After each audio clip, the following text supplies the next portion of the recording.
Dios les bendiga a todos, hermanos. Sean todos bienvenidos. Vamos a leer la Biblia y quiero invitarle que leamos la palabra de Dios en la carta a los Hebreos, capítulo 12.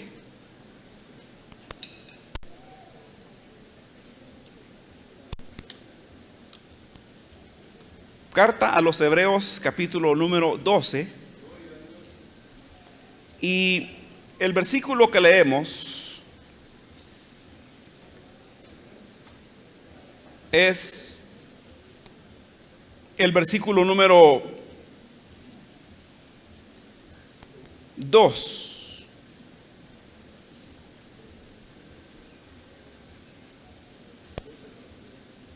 Hebreos, carta a los Hebreos, capítulo 12, versículo número 2.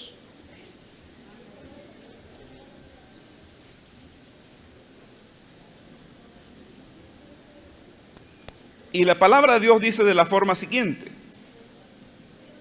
puestos los ojos en Jesús, el autor y consumador de la fe, el cual, por el gozo puesto delante de él, sufrió la cruz, menospreciando el oprobio, se sentó a la diestra del trono de Dios.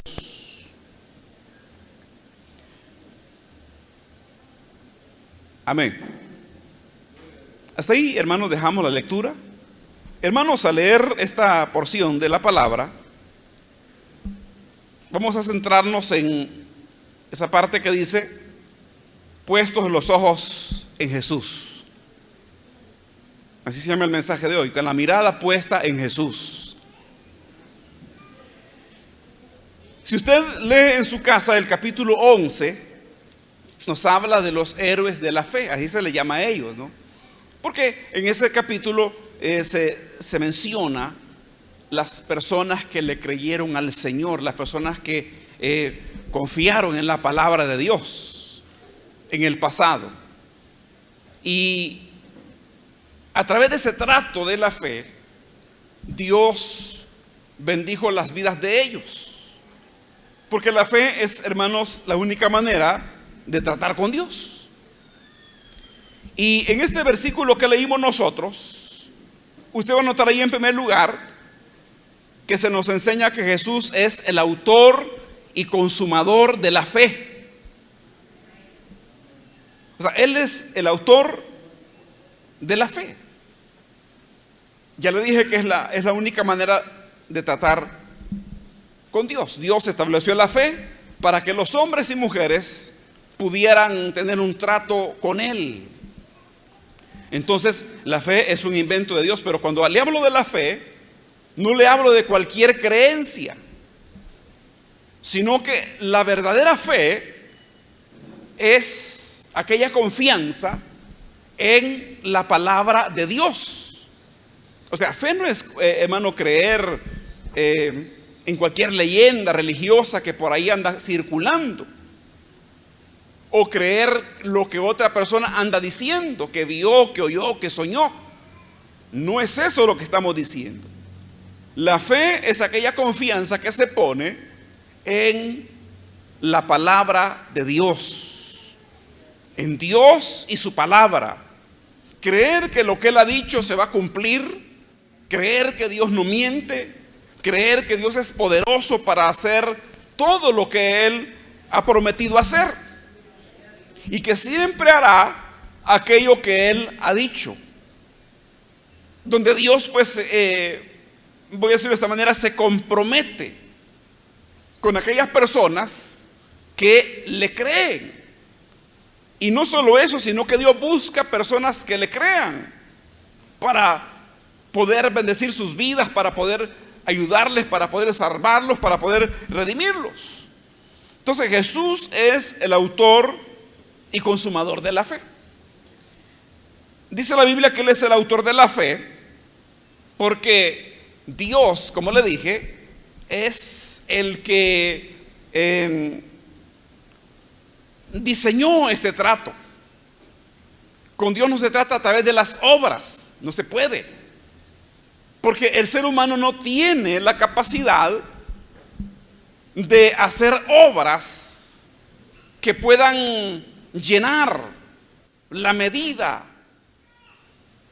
que es necesaria para poder tratar con Dios. Las obras no pueden sustituir la justicia. Uno no puede pagarle a Dios por los pecados que uno ha cometido. No se puede. La Biblia dice que la paga del pecado es la muerte. Entonces no podemos nosotros hacer algo que pueda, hermanos, borrar nuestros pecados. Pero viene Dios y entonces inventa la fe, a través de la cual Dios va a bendecir a aquellos que le crean. Y para que esa fe pueda ser valedera, Dios proveyó el medio a través del cual los hombres pudieran tener paz con Dios. Ese medio, ese camino es Cristo Jesús, el Hijo de Dios. Así que por eso Él es el consumador de la fe también, porque no solamente que Él la haya inventado, Dios, la fe, sino que Cristo también vino a la tierra y note, vivió aquí de acuerdo a la fe que Él mismo había inventado. Y si no, explíqueme usted por qué Satanás tentó al Señor. Y recuerde la tentación. Le dijo: si eres hijo de Dios, di que esta piedra se convierta en pan. Pero fíjese cómo, si tú eres hijo de Dios, como que quiso sembrar la duda en el corazón del Señor, que se había hecho humano Jesús sin dejar de ser Dios.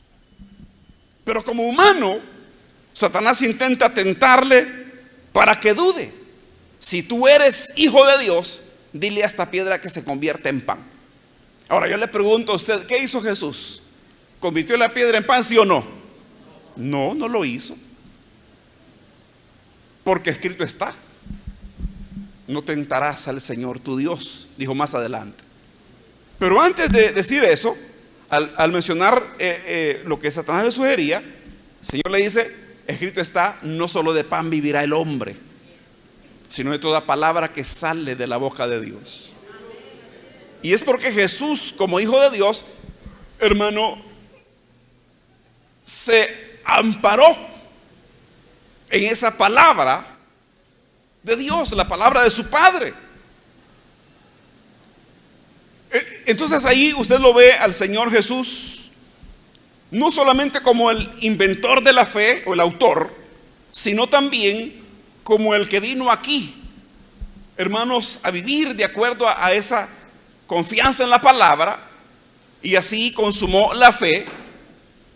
No solo, hermano, manteniéndose en los lineamientos de su Padre, en obediencia, sino también llegando a cumplir la misión que Él encomendó al entregar su vida en la cruz para redimir al pueblo del Señor. Así fue como se consumó la fe, ¿de acuerdo?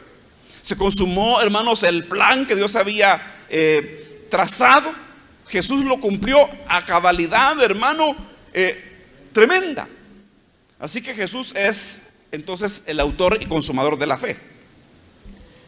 Pero fíjese que el pasaje, además de eso, nos enseña que Jesús no se dejó amedrentar, hermano, por el sufrimiento y el oprobio que le esperaban en el camino. Esto es bien interesante. Mire, le recuerdo que se trata de poner la mirada en Jesús, ¿verdad? Así que ya comenzamos a ver que Él es el autor de la fe. Pero vemos ahora que Él no se dejó amedrentar ante los sufrimientos y el oprobio que le aguardaban. Miren, siendo el Rey del universo, el Señor Jesús no vino a vivir aquí como un rey. Nació en un hogar pobre, en un hogar que no era digno de un rey. Y no solo de un rey, sino del Rey del universo, del dueño de todos los mundos, el Creador. Viene a vivir en un hogar muy distinto a aquellas moradas eternas donde Él estaba a la diestra del Padre, servido por millones de ángeles. Muy diferente, ¿no? Tomar a un rey y llevarlo a un hogar muy humilde, no todos aceptan. Jesús lo acepta. Y siendo rico se hizo pobre. No porque a Él le agrade la pobreza. La pobreza y la riqueza en realidad, hermanos, no son estados tan importantes que digamos. Claro, el pobre puede decir, lo que pasa es que otros tienen y yo no. Sí, pero el pobre y el rico, los dos se mueren, los dos se enferman, los dos sufren. O sea, no hay, hermano, una diferencia muy trascendental en eso, ¿no? Pero note, Él, teniéndolo todo, renuncia por venir a buscarnos a nosotros, al pueblo del Señor. Entonces, no vivió aquí como un rey. Ahí está lo primero. Como que a un rey de manera externa se le baja de rango. No que se le bajara de verdad, porque Él nunca dejó de ser el rey y señor. Amén. Solo que no vivió como tal aquí. Entonces, lo otro, mire usted, que Jesús conocía de antemano, hermano, todos los sufrimientos que le esperaban en la tierra y que le iban a pasar sin duda alguna. Es muy diferente que la gente no sabe, ¿verdad? Aquí no sabemos de qué nos vamos a morir, hermano. Pero si nos dijeran ahorita, mire, usted se va a morir, nos empieza a dar miedo, ¿verdad? Nos empieza a dar ansiedad. O como a los que en otros países les han dado ya la pena de muerte y solo están esperando el día tal y la hora. Ha de ser angustioso, ¿no? Vivir en el corredor de la muerte, como le llaman al lugar donde están los presos condenados, en esas prisiones que existen en otros países. Pero en el caso nuestro, pues nosotros no sabemos nada, vivimos tranquilos. De alguna manera sabemos que nos vamos a morir, pero no sabemos cuándo ni de qué. ¿De acuerdo? En el caso del Señor, Él sabía bien todo lo que le iba a pasar a Él. Sabía bien, y se lo dijo a los discípulos, que sería insultado por los judíos, maltratado, y que lo iban a hacer sufrir, y que después lo iban a crucificar, pero al tercer día resucitaré. O sea, eran cosas que Él sabía de los sufrimientos. Él sabía eso. Y cuando está Él en ese conocimiento, dice aquí la Escritura que Él menospreció el oprobio. Es decir, no se dejó amedrentar. Los dolores de la cruz no lo hicieron cambiar de camino, ni de dirección, ni de opinión, sino que Él siguió adelante. Le estoy contando esto para que usted vaya poniendo la mirada en el Señor y lo que significa esto. Entonces, mire, conociendo eso, Él sigue adelante. Y siendo el Rey eterno, Él no rehusó sufrir de manos de los judíos y de manos de los romanos, hermano, y finalmente le dieron muerte. Él sabía lo de los clavos, sabía lo de la corona de espinas, sabía de los azotes que le iban a dar. Eran, hermano, unas azotadas que habían hombres que ahí se morían, hermano, amarrados a al palo donde los amarraban para darles en la espalda con aquel látigo tan terrible que tenía metales en la punta y huesos. Rasgaba la piel cada latigazo. Era dolorosísimo, desmayaban al hombre. Pero él sabía todo eso y sabía todo lo que sufriría, pero menosprecia ese oprobio. No le tiene miedo, sino que sigue avanzando. Pedro le dice: en ninguna manera esto te acontezca. Al Señor Jesús no le gustó que Pedro le dijera eso, y usted sabe y recuerde el pasaje, ¿verdad? Como el Señor le respondió a Pedro. Lo que el Señor tuvo en mente siempre, hermano, es que lograría la salvación de su pueblo, porque a eso había venido. Alcanzaría, hermanos, a cumplir ese plan de Dios. Él sabía que llegaría el momento en el cual él diría finalmente: consumado es, y moriría, como dice el pasaje, que entregó el Espíritu. Él sabía, hermanos, que todos esos sufrimientos que él iba a atravesar y toda la vida que vivió con limitaciones y con dificultades sería pasajero, no duraría eternidades, sino que, hermano, pasaría. ¿Sabe cuántos años cumplió el Señor aquí en la tierra? 33 años. Entonces él pensaba en eso, ¿no? Que eso no sería permanente. Los sufrimientos no serían para siempre, sino que pues iba hermanos, a terminarse. Y que finalmente él lograría, hermanos, redimir a su pueblo y se sentaría de nuevo a la diestra de Dios en las alturas. Si usted lee la Escritura en el Evangelio de Juan, cuando está próxima a la crucifixión, el Señor ora. Hace una oración, pero es hermosa la oración.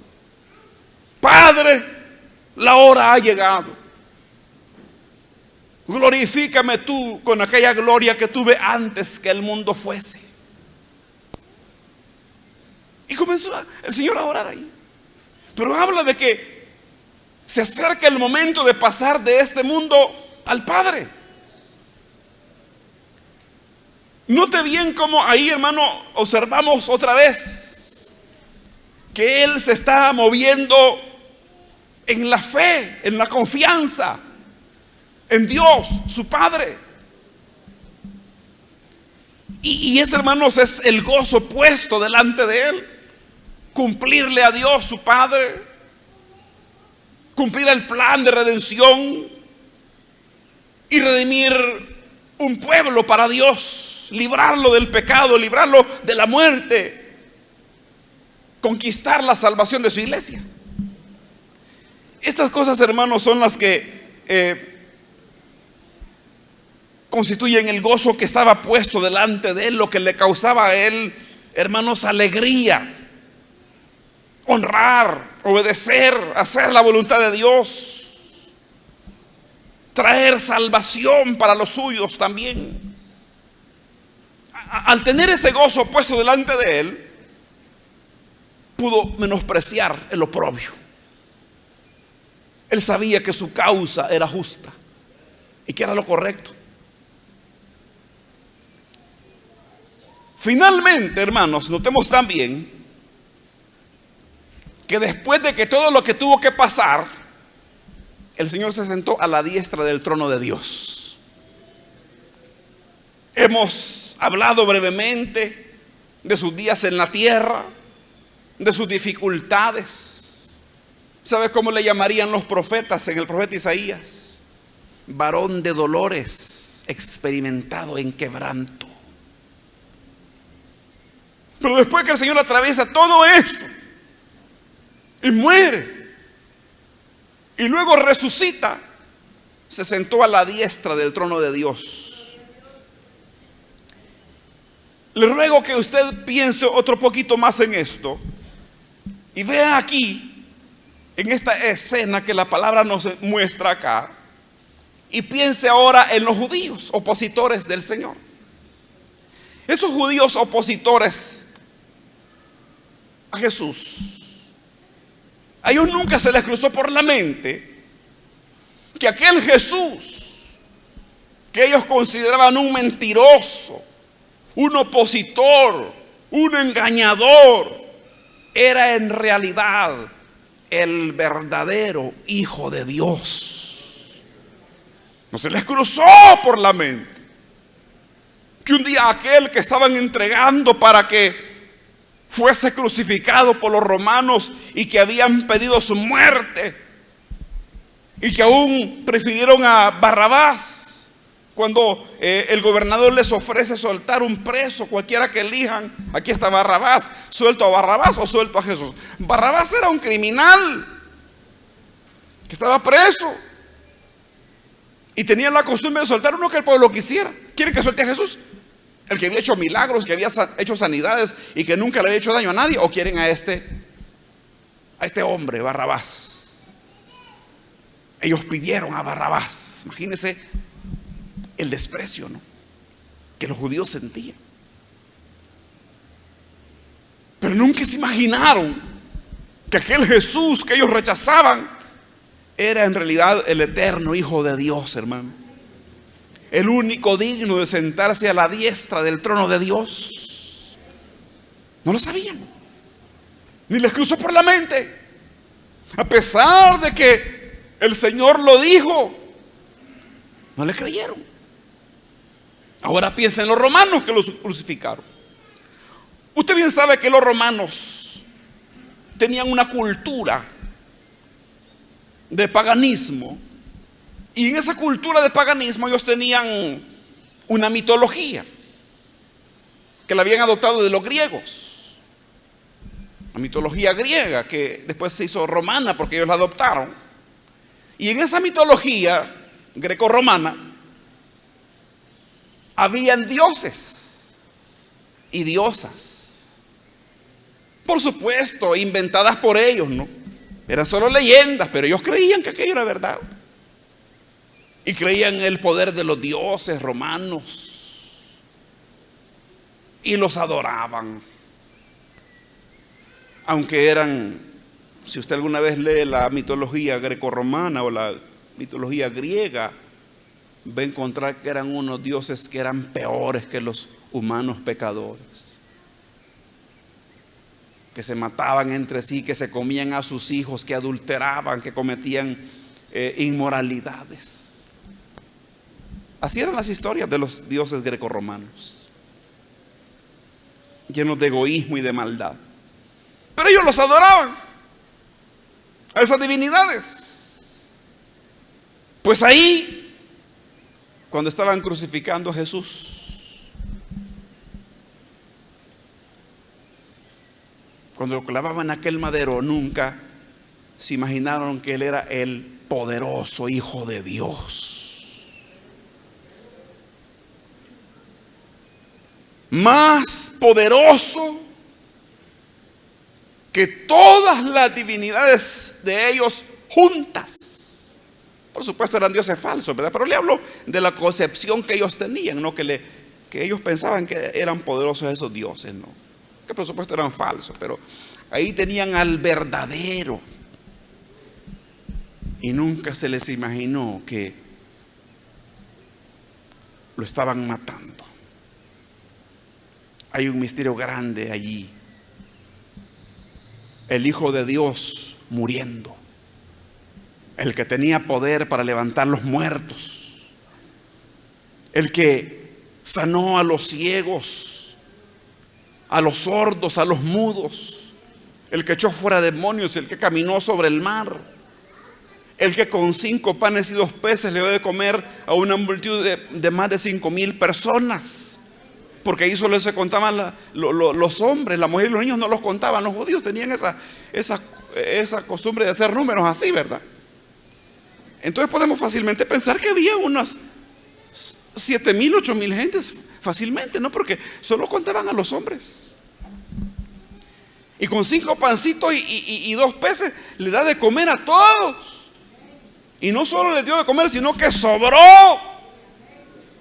12 canastas llenas.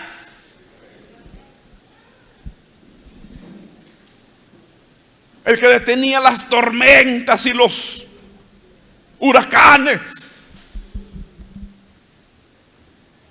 Para aquel cual nada es imposible. Lo estaban crucificando. Nunca se le cruzó por la mente eso. Solamente a un soldado, el único ahí que estaba cerca. ¿Y sabe cuándo él entendió? Porque él era experimentado en eso, ¿no?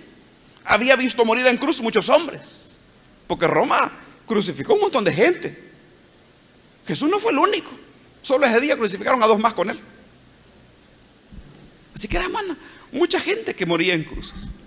Por eso es bien ridículo andar en crucifijo. Yo me les pregunto, mire, ¿y a quién andan allí? Porque Roma crucificó un montón. No adoramos la cruz, adoramos a Jesús que murió por nosotros en una cruz. Pero a Jesús, al fin, solo a Él. Pero a ellos no se les ocurrió. Solo a ese soldado que le cuento, y está registrado. ¿Y sabe qué es lo que le causó asombro a este soldado romano? Es que cuando Jesús estaba por morir,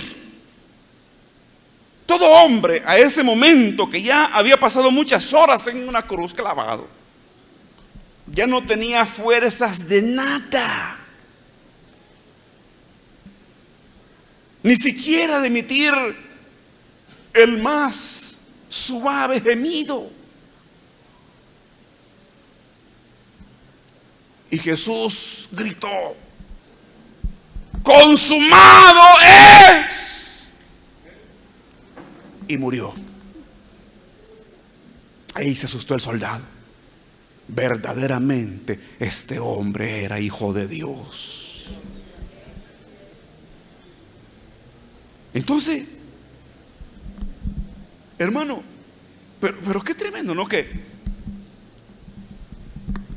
de todo lo que pasó y todo lo que sufrió, finalmente se sentó a la diestra de Dios, ¿verdad? Vayamos siguiéndolo ahí. Y aquí, para terminar este punto, quiero decirle que no importa cuánto lo nieguen los ateos y cuánto lo nieguen los incrédulos. Jesús se ha sentado a la diestra del trono de Dios.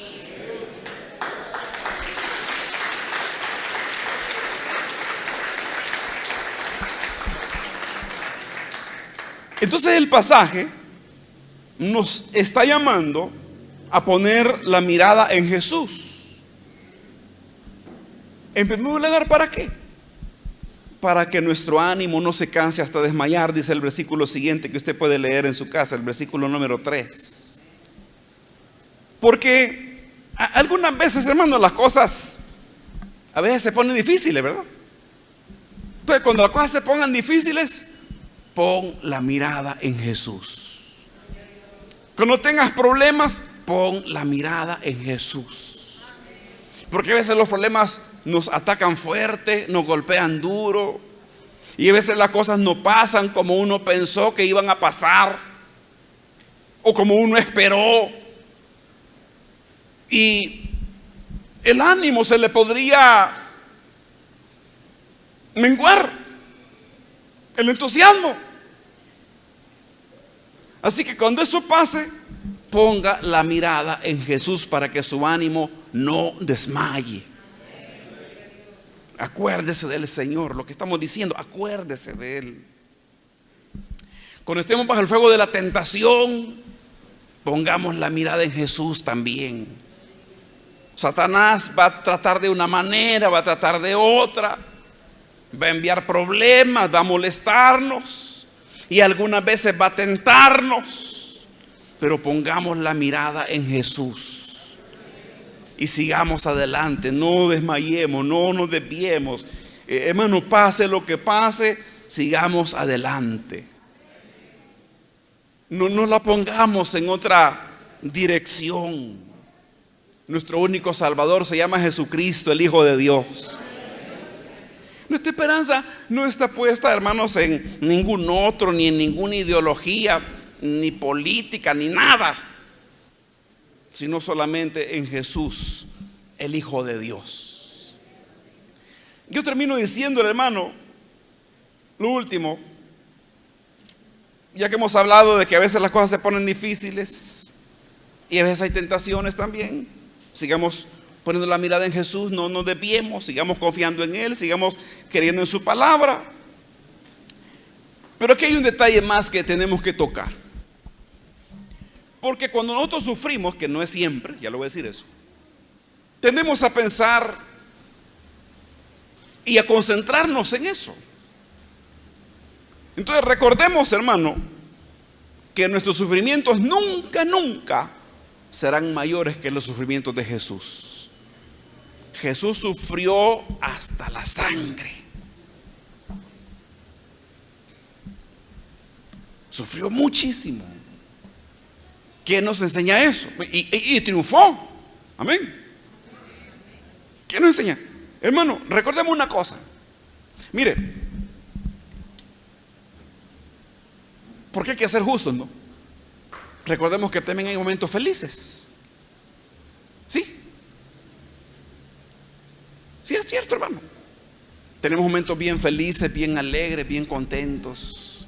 Porque la vida del cristiano no es como la pintan, que vamos a andar solamente sufriendo y con cara, ¿verdad?, de querer dar lástima, ¿verdad? Ay, hermano, viera cómo estoy sufriendo. Y me toca seguido, hermano. No. Hemos tenido y tenemos, hermano, momentos muy bonitos, muy alegres, muy felices, que Dios nos regala una y otra vez. Amén. Pero en cuanto a los sufrimientos, yo quiero pedirle que recuerde usted que usted no está solo en eso, sino que también los demás tienen su parte. Hay muchos que sufren. Usted no se concentre, solo yo sufro. Conmigo la trae Dios. Solo a mí me da duro. Y a otros los tiene más tranquilos. No, lo que pasa es que vamos por turno, hermano. Vamos haciendo cola. Pero a todos nos toca, en más de alguna ocasión.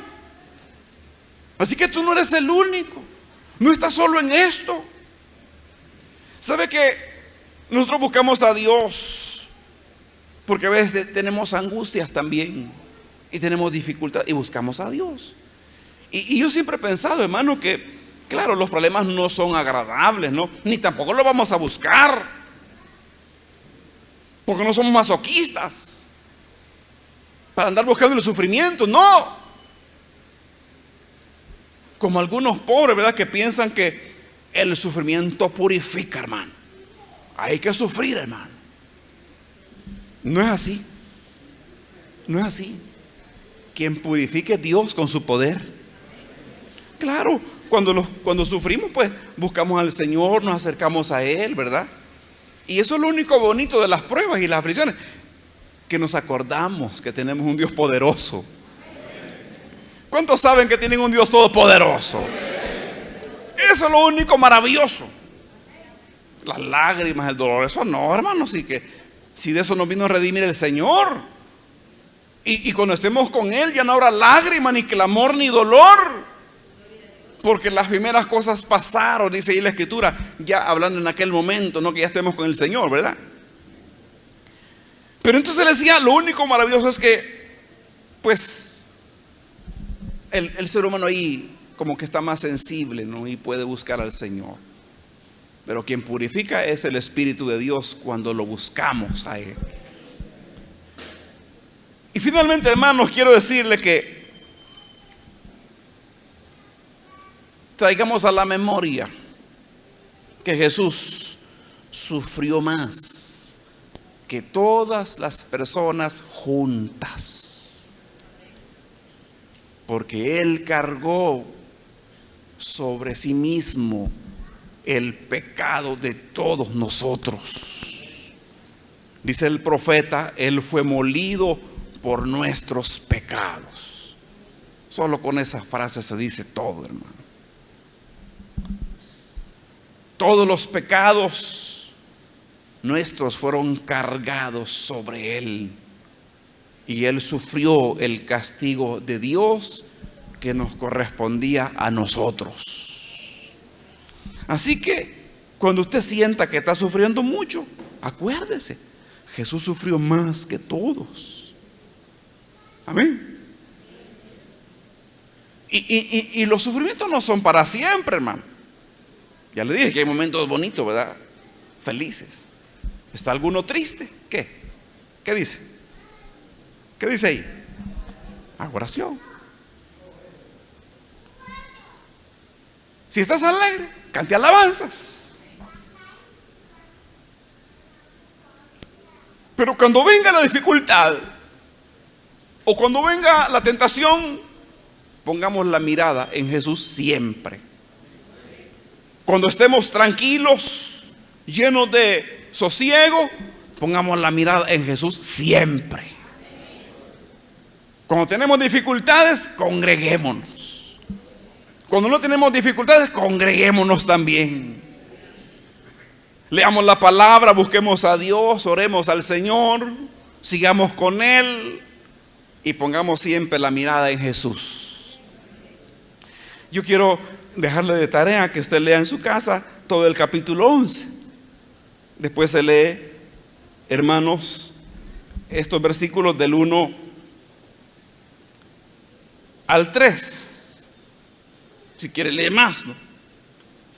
Pero óigame usted, no olvide que necesitamos poner los ojos en Jesús, el autor y consumador de la fe, y descansar en Él, confiar en Él, porque eso es la fe, confiar en la palabra de Dios, en su promesa, poner toda nuestra confianza en la persona de Jesucristo.